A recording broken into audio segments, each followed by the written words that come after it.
Home asks, can you make a video on Beidou and her full counter? You're in luck, because I wanted to get a video out on this anyway. Beidou's skill is one of the only unique defensive mechanics in Genshin Impact. It's a defensive posture that can absorb enemy hits if you hold it and counters with an electro arc when you release it. It's actually both a counter and a parry in one skill, which gives Beidou's gameplay a lot of depth, especially for a claymore user. Let's talk about the counter first. Beidou can hold her skill for about 3 or 4 seconds and she can release it at any time.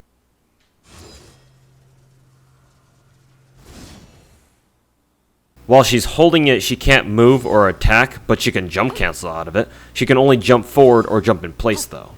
Normally you don't even need to do this, but because Beidou can start taking damage the moment you let go of her skill, this can occasionally be useful if Beidou is about to get hit with an AoE attack or a rapid multi-hitting attack and you'd rather keep her safe than go for the counter. Her counter has 3 stages. The first stage is when she takes no hits and is the weakest. Holding the skill alone doesn't make it stronger, it needs to take damage to buff to counterattack damage. The second stage is when she takes 1 attack. When this happens, her stance will change and the counterattack damage gets stronger.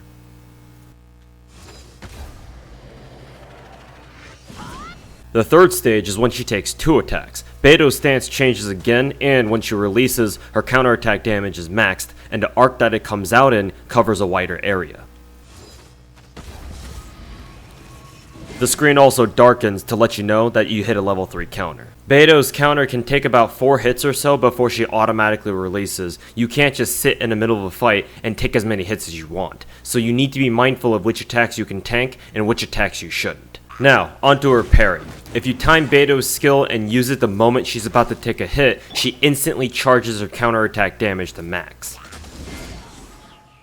The timing of her parry is quite lenient. It doesn't have to be the exact moment she gets hit, but it does take a bit of practice to get the timing right, especially for people who aren't used to parries as a game mechanic. But if the screen darkens when you use her skill, you've parried successfully. For you fighting game players out there, this should be pretty easy to do. You can also hold her skill even after you've parried an attack, but most of the time you'll just release it immediately to get the damage since you can't really charge it further past that, so there's no point. To answer Home's question about using Beidou's counter in Abyss floors, you need to learn how to parry. You can't wait for enemies to attack you to charge your counter because that takes time, which you don't have a lot of when you're trying to 3-star Abyss floors. Look for enemies who have attacks that can easily be parried and try to position yourself so that Beidou's max counter can hit as many of them as possible. If you're not running her as a main DPS, learn to use her as a burst secondary DPS instead by swapping to her from other DPS characters and using her skill just to parry, then swap back to your main DPSs. One last note, Beidou can actually parry off residual flames that either enemies or your own teammates make.